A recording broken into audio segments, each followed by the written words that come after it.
తులారాశి తులారాశిలో జన్మించిన వారికి ఈ సంవత్సరం క్రోధినామ సంవత్సరం ఎలా ఉండబోతుందో చూద్దాం. ముందుగా తులారాశి వాళ్ళకి ఆదాయ వ్యయం చూసేదైతే ఆదాయం 2, వ్యయం 8% ఉంది. ఆరోగ్యం 6%, అనారోగ్యం 4% ఉంటుంది. రాజ్యపూజ్యం 5, రాజకోపం 2, సుఖము 6, దుఃఖము 3. ఈ కోష్ట ప్రకారం ఇలా ఉంటుంది. అయితే ఈ సంవత్సరంలో విశేషంగా వీరికి శని సప్తమంలో ఉండేవారు ఇన్ని రోజులు. మే తర్వాత అష్టమంలో పంచమ శని. ఇక సప్తమంలో ఉన్న గురు అష్టమానికి వస్తాడు, పంచమంలో శని. అదే విధానంగా 6వ ఇంట్లో రాహు. దీని ప్రభావం అంత సుసూత్రంగా ఉండదు. మే వరకు చాలా అదృష్టవంతులు.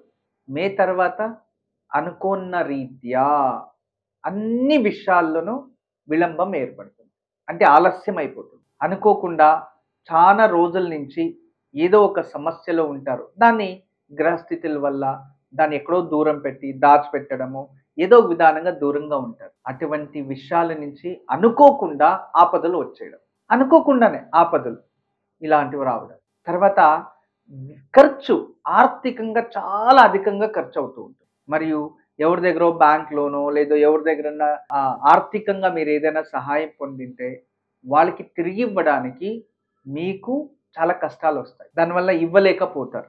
దానివల్ల అపవాదాలు అవమానాలు వస్తాయి. అప్పుల బాధ భరించలేకుండా కొన్ని ఆస్తులు అమ్ముకోవాల్సిన పరిస్థితులు వస్తాయి. ఇటువంటివన్నీ ఏర్పడతాయి ఈ అష్టమ గురు వల్ల. అయితే మీకు అదృష్టం కూడా ఉంది. 6వ ఇంట్లో ఉన్న రాహు మీకు చాలా అదృష్టాన్ని ఇస్తాడు. తెలియకుండానే మిమ్మల్ని కాపాడుతూ ఉంటాడు, ప్రొటెక్షన్ చేస్తూ వస్తూ ఉంటాడు ఈ సంవత్సరం. ఈ విషయంలో కొంచెం జాగ్రత్తగా ఉండండి. మరియు ఆరోగ్య రీత్యా చాలా జాగ్రత్తగా ఉండాలి. ఏ కారణానికి మీరు ఎక్కువ టెన్షన్ తీసుకోకండి. ఎంత ప్రశాంతంగా ఉంటారో ఈ సంవత్సరం మీ జీవితం అంత బాగుంటుంది.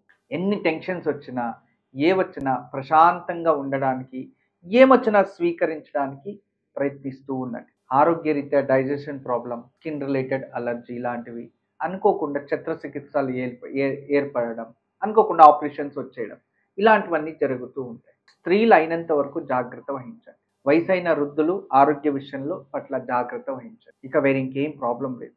నేను ఒకటే తెలియచేస్తున్నా, ఆర్థిక సమస్యలు ఇబ్బంది పడతారని, అది ఒకటే ప్రాబ్లం. వేరే అన్ని విధాలుగా మీరు ఖచ్చితంగా పైకి వస్తారు. పంచమ శని వల్ల భయపడాల్సిన అవసరం లేదు. తులారాశి వారికి అక్కడ అది ఉచ్చస్థానం. తులారాశి శనికి ఉచ్చస్థానం కాబట్టి పంచమ శని వల్ల మీరు భయపడాల్సిన అవసరం లేదు. అయితే గురుబలం తగ్గుతుంది, అది సమస్య. ఆయుష్ బాగుంటుంది కానీ అనారోగ్య సమస్యలు వస్తాయి. ఈ విషయంలో కాస్త జాగ్రత్తగా ఉండాలి తులారాశి వారు. అయితే ఈ సంవత్సరంలో అనుకోకుండా ఏదైనా సాధించి ఒక పేరు పొందుతారు, కీర్తి వస్తుంది. ఏదో చాలా సంవత్సరాల నుంచి సాధించలేనిది సాధించి చూపిస్తారు. ఈ సంవత్సరంలో మీదైనా ఒక గుర్తింపు తెచ్చుకుంటారు. బాంధవులందరూ కలిసే యోగం ప్రాప్తి. రాహు ప్రభావం వల్ల ఇవన్నీ జరుగుతాయి. అంతేకాకుండా స్త్రీ సుఖభోగము అని చూపిస్తుంది. అంతేకాకుండా అనేక విధమైన ఏదైనా అంటే ఏదైతే చాలా పెద్ద పెద్ద ఆపదలు అనేవి ఉంటాయో వాటన్నిటి నుంచి రోజు రోజుకి తప్పించుకొని వస్తూ ముందరికి అలాగే ప్రయాణం చేస్తూ ఉంటారు. ఈ సంవత్సరంలో అనేక విధమైన సమస్యలకి విముక్తి, ఫుల్ స్టాప్ పడిపోతుంది. నా జీవితం ఇలా బతకాలి, నేను ఇలా ఉండాలి, ఇవన్నీ కూడా మీరు జాగ్రత్త పడతారు. ఒక లైఫ్ ఈ సంవత్సరం నుంచి చాలా మార్పు వస్తుంది. ఎవరైతే ధర్మ మార్గంలో ఉంటారో వాళ్ళకి ఈ సంవత్సరం చాలా అదృష్టాన్ని ఇస్తుంది. వాళ్ళ లైఫ్లో చాలా మార్పు వచ్చేస్తుంది. ఎవరైతే నలుగురికి మంచి చేయాలనుకుంటుంటారో వాళ్ళకి చాలా మార్పు వస్తుంది. ఎవరైతే దాన ధర్మాలు చేస్తుంటారో వాళ్ళకి చాలా మార్పు వస్తుంది. ఎవరికైతే మంచితనంలో బతకాలి అనుకుంటారో వాళ్ళకి చాలా మార్పు వస్తుంది. ఈ సంవత్సరం తులారాశి వారికి ధర్మంగా నడుచుకునే వాళ్ళకి విశేషమైన అభివృద్ధి అందిస్తున్నాయి గ్రహాలు. ఈ పంచమ శని కావచ్చు, పూర్వ పుణ్యస్థానం అంటే ఎన్నిక జన్మ పుణ్యఫలం కదా, అక్కడ శని ఉంటాడు. కర్మ ధర్మ రెండు అతను ఏది కావాలో బ్యాలెన్స్ చేస్తూ ఉంటాడు. ఆ విధానంగా ఆ ప్రతిఫలం మీ పైన ప్రభావం చూపిస్తూ ఉంది. ఇదే విధానంగా గురుబలం తగ్గడం వల్ల అనుకోకుండా గొడవలు, ఎక్కడ గొడవలు అంటే ఈ భార్యాభర్తల మధ్య గొడవలు, లేదా బంధువు మిత్రుల మధ్య గొడవలు వచ్చేయడం, చిన్న చిన్న విషయాలకి మనస్పర్ధలు వచ్చేయడం, ఇలాంటివి తులారాశి వారికి ఎక్కువ శాతం ఏర్పడుతూ ఉంటాయి. అంతేకాకుండా అనుకోకుండా అంటే ఏదో మనము ఒక పని అనుకుంటాము, అది జరగలేదే అని డిప్రెషన్కి వెళ్ళిపోవడం, ఎవరికో మాట ఇచ్చింటాము వాళ్ళకి చేయడానికి కాలేదే అని డిప్రెస్ అయిపోవడం, ఇలాంటి విషయాలు అంటే అనవసరమైన విషయాల గురించి ఆలోచించి డిప్రెషన్‌కి వెళ్ళి దానివల్ల అనారోగ్య సమస్యలు తెచ్చుకుంటారు. కేవలం ఆరోగ్యరీత్యా మాత్రం మీకు హెచ్చరిస్తున్నాను కానీ ఇంకన్నిట్లో అభివృద్ధి అవుతారు. వ్యాపారం డెవలప్‌మెంట్ ఉంటుంది. సొంత వ్యాపారస్తులకు మంచిగానే ఉంది. ఎడ్యుకేషన్ చేసే వాళ్ళకి అదృష్టంగా ఉంది. ప్రభుత్వ ఉద్యోగాలకు అదృష్టంగా ఉన్నారు. ప్రైవేట్ సెక్టార్ జాబ్ చేసే వాళ్ళకి అదృష్టంగానే ఉంది. వీళ్ళందరికీ మంచిదే జరుగుతుంది. ప్రాబ్లమ్ లేదు.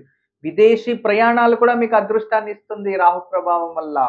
భయపడాల్సిన అవసరం లేదు. ఖచ్చితంగా శుభం జరుగుతుంది.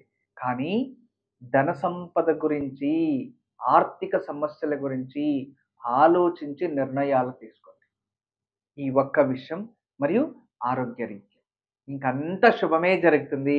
ఈ సంవత్సరంలో మీరు దుర్గా మరియు లక్ష్మీనారాయణ, విశేషంగా సత్యనారాయణ, దుర్గాదేవిని పూజించడం, సత్యనారాయణ స్వామిని పూజించడం మర్చిపోకండి. సత్యనారాయణ స్వామిని ఎంత పూజిస్తారో, సత్యనారాయణ స్వామిని ఎంత అర్చిస్తారో, సత్యనారాయణ స్వామిని మీరు పూజించడం వల్ల, అర్చించడం వల్ల అంతా శుభమే జరుగుతుంది. నారాయణని పూజించండి, దుర్గాదేవి అనుగ్రహం పొందుతూ ఉండండి. వారానికో 15 రోజులకో ఒకసారి అయినా దేవాలయంలో వెళ్ళి ఒక 5 నిమిషాలు కూర్చొని దుర్గా ధ్యానం చేసి వస్తూ ఉండండి. ఈ సంవత్సరం అంతా మీకు అదృష్టంగా ఉంటుంది. ఇదిగో మీ ముందు కనబడుతుంది. దీని పేరు శ్రీవాస్తు యంత్రం అని. ఇది చాలా రోజులు చాలా కష్టపడి చాలా ఆలోచించి దీర్ఘంగా ఏదైనా ఇంట్లో ఒక పాజిటివ్ ఎనర్జీ, కాస్మిక్ ఎనర్జీని క్రియేట్ చేసే ఒక ట్రయాంగిల్, అంటే ఇలా దీనికే ఒక రేఖాగణితలో మీకు అందరికీ తెలుసు, రేఖాగణిత శాస్త్రంలో దీనికి ఈ రేఖలు ఇలా కలిస్తే ఒక ఎనర్జీ ఉంటుంది. తర్వాత ఇలాంటి రేఖ చూసుకోండి, ఇది ఒక రేఖ మనకి ట్రయాంగిల్ షేప్లో ఉంది. చూడండి, ఇదే ట్రయాంగిల్ని ఇలా కలిపితే చూసారా, ఇలా ట్రయాంగిల్ రెండు కలిపేస్తే ఒక చక్రంగా మారింది. ఇప్పుడే కానీ వీధిపోటు ఇలాంటిది ఏదైనా ఉన్నప్పుడు ఇక నుండి ఆ వీధిపోటుకి ఆపోజిట్ మనకి ఏదైతే ఉంటుందో కాంపౌండ్ వాల్ కావచ్చు, ఇంటి గోడ కావచ్చు, అది వీధిపోటు అనేది తూర్పు ఉండొచ్చు, లేదు అంటే దక్షిణం ఉండొచ్చు, పరమట ఉండొచ్చు, ఉత్తరం ఉండొచ్చు, ఏ కార్నర్లో అయినా సరే ఆ ఒక వీధిపోటుకి ఆపోజిట్ మనము ఒక ఇంటికి మేక కొట్టి, ఆ కాంపౌండ్ కానీ ఇంటికి కానీ మేక కొట్టి దీన్ని తగిలించాలి అంతే. దీన్ని తగిలించేస్తే చాలు. ఏ నెగిటివ్ ఎనర్జీ అయినా ఇలా పడి ఈ నెగిటివ్ ఎనర్జీస్ని అలాగే బయట తోసేస్తుంది. ఈ షేప్స్ చూడండి, ఇది 9 ఉంటాయి. 1 2 3 4 5 6 7 8 9 9 ఉంటాయి. ఇవి 9. ఇవి పాజిటివ్ ఎనర్జీని మాత్రం ఇది అట్రాక్ట్ చేసుకుంటుంది, నెగిటివ్ ఎనర్జీని అలాగే బయటికి తోసేస్తుంది. అలా తయారు చేసాం. అందుకే ఇక్కడ 9 విధానంగా 9 చక్రాలు వేసి దీన్ని ఒక విశేషంగా సైంటిఫిక్ పిరమిడ్గా తయారు చేసాము. అందుకే దీన్ని జస్ట్ మన ఇంట్లో మేకు కొట్టి తగిలిస్తే చాలు, ఇంట్లో ఎటువంటి దోషం ఉన్నా దూరం అయిపోతుంది. మీ ఇంట్లో ఎటువంటి వాస్తు దోషం ఉంది అని ఎవరైనా చెప్తే ఇక భయపడకండి. వాస్తు దోషం ఉంది అని ఎవరు చెప్పినా భయపడాల్సిన అవసరం లేదు.